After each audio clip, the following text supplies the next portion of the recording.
Extra, that first alert weather day beginning tonight into your Thanksgiving morning as a threat for storms increases. We're on your side with the exact timing for central Alabama and the hazards that we are expecting. And as we head into the final days of this year's Atlantic hurricane season, we're going to take a look back at the historic storms and how this year compared to previous ones. Plus, with some of the coldest air of the season on the way, we're also bringing you the first alert on what we can expect as we head into the winter.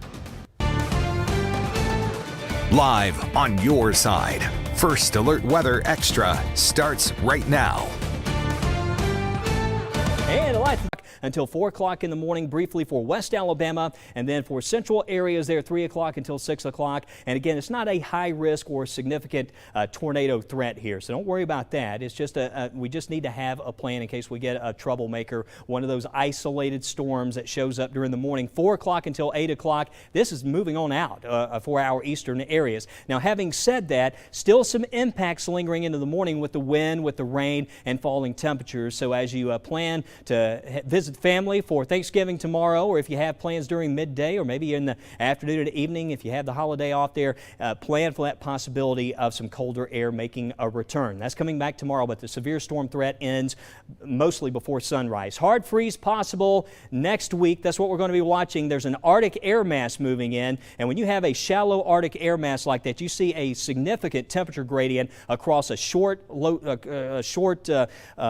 distance, and that's why I think places like Coleman, Hamilton to the north certainly could see those hard freeze conditions. Further south, maybe not so cold, but we need to plan for that early into next week. So we are seeing some showers that are starting to pop up here across western areas, across central areas. Notice tomorrow morning as the temperatures rise tonight, well, they start to tumble again down into the 40s, as you can see there for tomorrow in the early morning, and just a chilly day here coming up for tomorrow. But right now what we want to do is we want to turn our attention to some ways you can stay weather alert, and one of those is our First Alert weather app, and you can scan this code. And don't forget, we're always streaming, so we have streaming apps. If you have a Fire TV stick, if you have Roku, download. There's a WPRC app. You can go back and watch Absolutely Alabama's First Alert Weather Extra episodes. You can find all of that streaming in addition to streaming severe weather coverage. I know sometimes we have a sunny day and we have windy conditions. You may lose power. That's a way to certainly stay informed. But our weather app is free, so you can download that. Also, watch the live stream. Let's go to meteorologist Tania Michelle now. Tania,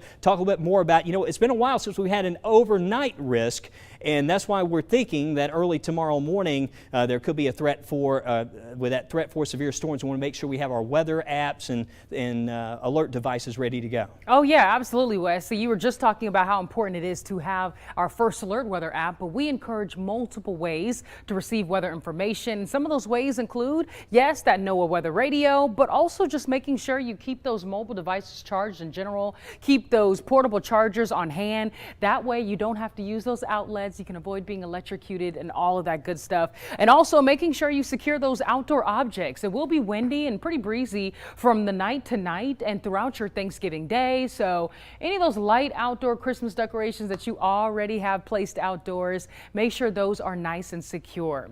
But we are talking more about that First Alert Weather Day in just a bit, but we're also on your side with a safety check since we're getting into some of the coldest temperatures of the season so far. Most people don't know hypothermia and frostbite can set in within only minutes of exposure to cold temperatures. That's why it's important to stay and take these warnings seriously and prepare before you step outside when it's freezing. You need to know the warning signs.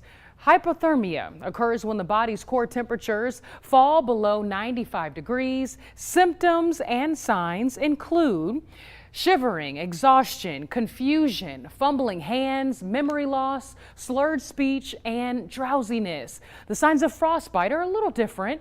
They include numbness, skin turning white or grayish yellow, or skin feeling unusually firm or waxy. ADPH says you should slowly warm the affected area and do not rub your skin because that could cause more damage. And Birmingham Fire and Rescue Lieutenant Katina Williams says the colder months, as they come, they get lots of calls from people experiencing these symptoms. While many of us are fortunate enough to have homes to warm up in, others, like our homeless population, tend to be at higher risk of these cold weather emergencies. She's encouraging anyone living on the streets to have a warming shelter in mind when you can get to temperatures, and when we get to temperatures near or at freezing. So if you can not be out in those elements, the best thing to do is not to be out in it. But if you have to be out, make sure you have gloves on, because it's easy to get frostbitten, especially when those temperatures drop below freezing. And now is the time to put some extra gloves, socks, coats, and hats into your car just in case you need them, and that way you can access them quickly. Of course, if you think you're experiencing frostbite or hypothermia, you need to seek medical attention immediately. Lauren? Hey, Tania. Well, winter is almost upon us. Now, meteorological winter technically begins on December 1st, and it seems like we're going to be ending November and heading into December on an abnormally cold note. But let's check, well, what the climate has done here over the past 50 years. This is showing a map of the U.S. and generally showing that the winter season, which for meteorologists is from December, January to February, since 1970, we have seen an increased warming across the U.S. So even though you can have a winter or a month or a stretch of days that is colder, generally we have seen a trend towards warmer winters. And with the potential for a La Nina going into effect this winter, that's sometimes what we can see here in the southeast. But you can just see over the past 50 plus years here in Birmingham, the average temperature during the winter months has gone up almost 5 degrees Fahrenheit. And you can see those fluctuations from year to year, but the general trend line does show a significant warming. So even though we could start off the season cold, we still need to see if we could end up having a warmer than average season, potentially colder than average. And this is showing as far as the Birmingham area, as we look at December, January, February, on average each year, you get about 14 more warm days than you would have in a regular season. So that tells us you've got 2 extra weeks of warm weather. But coming up in 30 seconds, we talk about what you can expect as we head towards the holiday weekend and bring a recap of looking back at this year's hurricane season. Yeah, that's right. It's almost over. We'll be right back.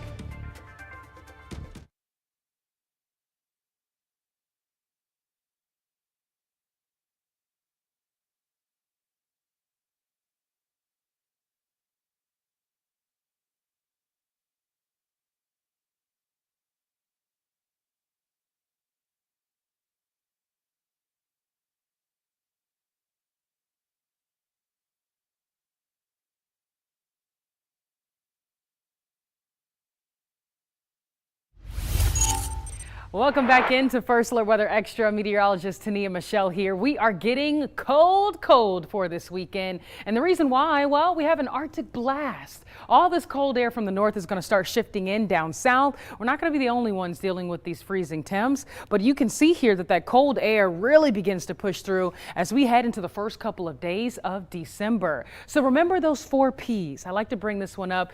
This is what Lauren always tells us to. Number 1, protecting the people. Making sure you, your elders, your children have warm places to be and extra clothing to stay warm when they're heading out in the cold weather. Pets, want to make sure that you bring those pets indoors. Don't leave them outside in the cold. Start thinking about those pipes, insulating those, and the plants. Making sure that you have a way to cover those sensitive plants or bring them inside. We'll have a full look at that 7-day though coming up in just a bit. All right, we got a big game coming up this weekend, the Iron Bowl. It's the time to take a look at some of that Iron Bowl weather history and want to talk about 3 games that really stand out. This is a game where we can have some wild weather conditions, and you may have heard of this one, the 1967 game at Legion Field. It was famous for the run in the mud. Kenny Stabler ran for a game-winning touchdown, 47 yards. It rained all day in Birmingham with that game. Alabama won 7-3. It was windy, and there were some gusts over 30 miles per hour, well over an inch of rain measured for that game. 1983 at Legion Field. tornado warning issued. You can see it right here on Channel 6. You can see the Channel 6 logo, and it said tornado warning. About 10 minutes left in the game. Bo Jackson ran for over 200 yards. Auburn won that game. And then there's the Ice Bowl that happened. It was the first Iron Bowl in Tuscaloosa in 2000. Temperatures at kickoff near 37 degrees. There was a mixture of rain, sleet, and freezing rain falling in Bryant-Denny Stadium. Auburn won 9-0. It was just 3 field goals scored by Auburn during that game. But talk about from one extreme to the other. Now, coming up for this Iron Bowl this Saturday, we're going to be talking about temperatures out there topping out around 52 at kickoff time. And it looks like for the end of the game, we're going to be seeing those readings tumbling into the 40s. So here's a look at that Iron Bowl forecast this Saturday. Plan for a chilly Saturday out at Bryant-Denny Stadium. And we're also talking about the end of hurricane season around the corner. Right now to check in on that is meteorologist Lauren Linehan. Yeah, Wes, goodness, I didn't think we'd ever see it coming, but we are just a few short days away from wrapping up December and wrapping up November. Goodness knows we still got December right around the corner, but we've almost got hurricane season behind us. Now, this isn't quite updated. I thought I had updated it, but we got through Sarah as far as the hurricane names this year, but there were several hurricanes that were pretty prolific in nature. One of them was Hurricane Beryl. So this developed in June, and it was actually the earliest Category 5 hurricane on record in the Atlantic.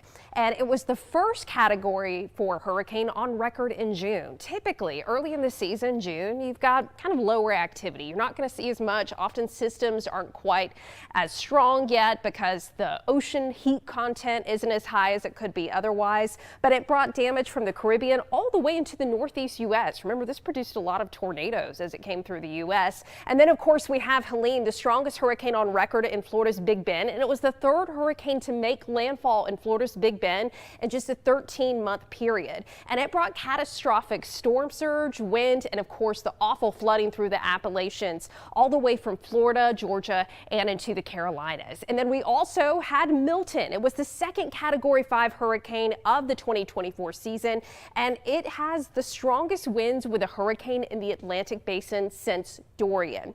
And one thing that was so notable about Milton is just how quickly it rapidly intensified. In fact, it's one of the hurricanes that had the quickest rapid intensification, just behind Wilma and Felix. So we are certainly happy to bid farewell to this hurricane season. Well, still ahead, we're talking about your Thanksgiving Day in just a bit, but first we want to check in with Tania. I don't know if your fam has been cooking yet at home for you, but we are cooking up a storm here at the WVRC First Alert Weather Extra Kitchen. We'll be talking to Ken, the general manager at Walk-Ons, in just a bit. Stay with us.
Welcome back into First Alert Weather Extra. Well, we have some changes happening out there tonight. Clouds moving in, a lot of moisture that's lifting in from the south. We have a warm front on the way, and the temperature's going up right now. We'll actually be in the 60s by midnight in a lot of areas out there, and you can see the instability starts to build in, and we might have some strong thunderstorms. Some of those may be more elevated in nature. The way the wind profiles are setting up, it's not a significant risk for a tornado, but certainly could see some strong wind gusts if we do get a couple of storms. It's a brief window. The way this is looking now, so it's trended in a better direction for our Thanksgiving, because most of the day we really don't have a storm threat. It's just early morning from 1 o'clock until 8 o'clock. But you can see by 5 a.m. that instability is already starting to move out of the area early tomorrow morning. So it's mostly an overnight situation, but that's why we want to make sure you have that first alert just in case we have an overnight storm. Make sure you have batteries in your weather radio. And also, if you have one of those weather radios, make sure it's in alert mode. That's very important there, so it will go off if there is a warning, and the weather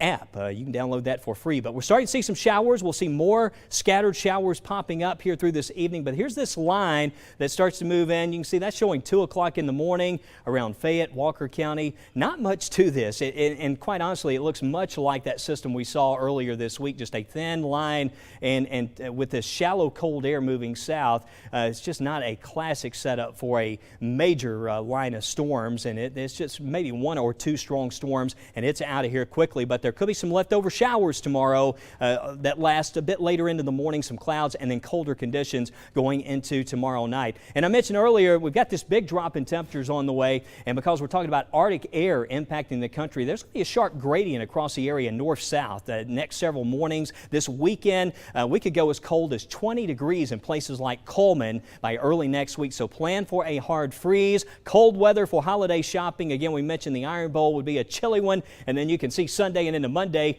highs in the 40s and lows in the 20s. Well, Wes, as we head into the Christmas season, I know Thanksgiving hasn't passed just yet, but the Christmas season is still close. It's that time of year for the annual tradition at Regions Building right here in Birmingham. I had the chance to speak with the people who are a part of making this magic happen. The Regions Bank light display has been a holiday staple since the 1970s. It is again turning the 30-story tower into a glowing sign of the season. Jeremy King, Media and Public Relations Manager at Regions Bank, says their tradition is treasured by employees and the city. And to us, those of us who work in the building, just seeing the installation is almost as much of a tradition as seeing it when it illuminates on the night after Thanksgiving every year. For Alexander and his team, this yearly task is a labor of love. Standing on the windowsill to remove the lights, add the sleeve, and put the light back up is what it takes to get the ultimate glow.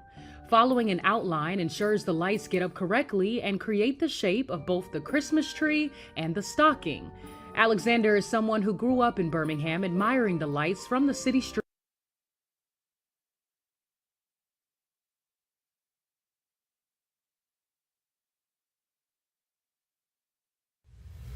Having a little technical difficulty there. We'll air that story again a little later, but don't go anywhere. We're heading into the kitchen for cooking up a storm. We'll be right back.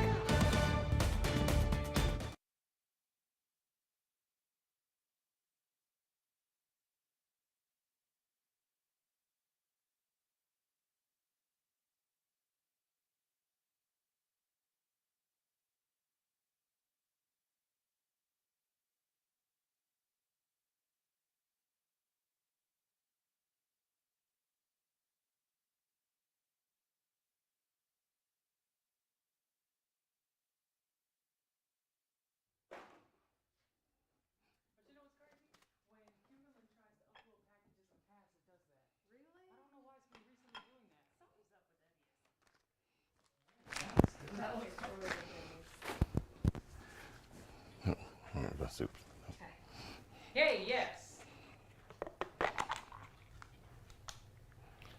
You have a mic on? Can you give us a mic check? He doesn't have a mic. Just count to 10. Oh, you do have a mic. 10, 9, 8, 7, 6, 5, 4, 3, 2, 1. He got you.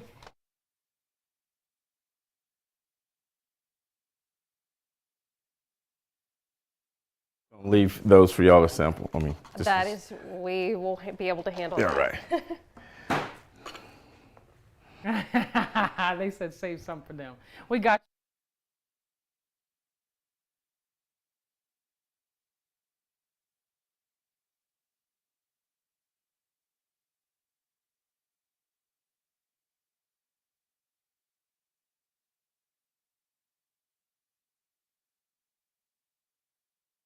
Day before, so Okay. we. No, actually, we're planning to do one. So. Are you going to go left to right, right to left? I'm gonna go Start right this- left. I'm starting okay. with Tracy. and then- Okay. We're going to start on that end. What's your last name, Ken? West. West, like W-E-S-T. Yep. And I'm missing whipped cream. Yes, general manager.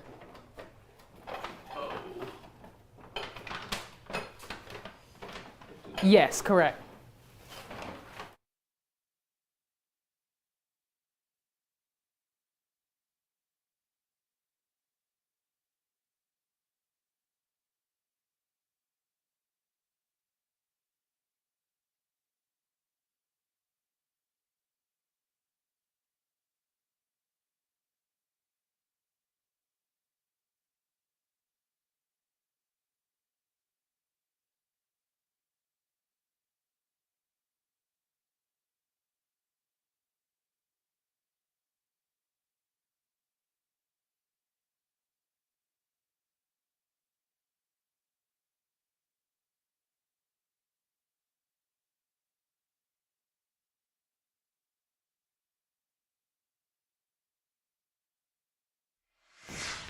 Welcome back in. It's time to cook up a storm. And you already know me and Lauren are excited about this one. We have General Manager at Walk-Ons, Ken West. Thank you so much for joining us today. Thank you for having us today. We're excited about joining y'all today. Okay, the food looks great, but hey, Lauren, we were just talking about it. It smells good. It smells good. Yeah, I wish you guys could smell this. And if you are like us, maybe you're not going to be cooking for Thanksgiving like me and Tania. Now, you guys aren't open on Thanksgiving, but looking ahead into the holiday season, you have a lot of great options. Can you kind of start us off on this side? Yes, we have a lot of Cajun inspired dishes that really do well for a holiday season. So starting here on my right, we have our Cajun ribeye served with green beans. And then next, one of our signature items is our voodoo shrimp and grits. It's corn grits with voodoo shrimp wrapped with stuffed with cream cheese, jalapenos, and wrapped in bacon, covered with a sweet chili glaze. And then we have our boudin balls. And next we have our Wait, go back. We need to explain what Yeah. this is. What is that? Boudin is fried rice and pork. It is for sure Cajun dish, and we serve it with our Dijon horseradish. Okay. See, Tania and I are Georgia girls, so sometimes we need like Cajun A little help. translators. Right. Yeah. A little okay. translation. Yeah. I'm a Georgia board plant myself, but Hey, love it. I had to learn the Cajun myself. Okay, nice. And next we have our chicken and andouille sausage gumbo served over a bed of warm rice. And then next, red beans and rice, a traditional Cajun dish. And then finish your meals off with our Krispy Kreme bread pudding. And then beignets. Okay, we love beignets. Yes. That is, oh my goodness, We love do, that. indeed. Yes, they're And I know these two in particular, I look at those and immediately think that's going to be perfect for the Perfect. cold weather. Yes. Oh yes, absolutely. And Okay, warm you up. I'm curious, how long have you been with Walk-Ons? I've been with Walk-Ons for 4 years now. And so what is your go-to menu or dish item that you get when you go there? I have several. I've been there so long enough. I have several. Okay. Gumbo's definitely a favorite. Shrimp and grits is amazing. You can't go wrong with that. We have our great corn grit recipe. If you like grits, you should try ours. They're a little unique and different, so they're really good to go to. And then if you're just meat and bread kind of guy, our ribeye, you can't go wrong. Or That's true. our burgers, and we have etouffee is one of our, Oh, yes. and catfish are one of our main Now, dishes. etouffee, what is that? Etouffee is it's a kind of like a broth. It's got crawfish, and it's a kind of a brown broth. It's Cajun, so Yeah, it's there you good. go. Yeah. Nice. So Okay, so this is really cool. So as far as the holiday season, anything specific that you guys add on your menu, seasonal items? we don't do seasonal items. Our menu stays the same most of the year Okay. out. So we have several menu changes throughout the year, and we do run different specials throughout the year. So kind of basically stays the same. We got something good, we keep it the same. And where We don't are mess some it of up. your Birmingham locations? So we have 3 locations here in Birmingham. We have one in the Greystone area next to 119 and 280. Then we have one in Stadium Trace near the Hoover Met. And then our 3rd location is in Trussville, is our newest location. Well, So- come Well, on I figured in, I might Wes. just sneak in here. Is this like pre-Thanksgiving? in I here? know. It is. So I think to end the show, we need to try beignet. Personally, Yes. I just think that would be in our best interest. I agree. I agree. I'm on board with the beignet. You cool with that? Cool with Okay. that. All right. Do you want one, Ken? Cheers. Yeah? I'll let y'all have at it. Okay. All right. Happy Cheers Thanksgiving. and happy Thank you. Thanksgiving, y'all. Oh, see, I already. I sure did. I couldn't wait. That's good. Very good. That's good. That's good. Good.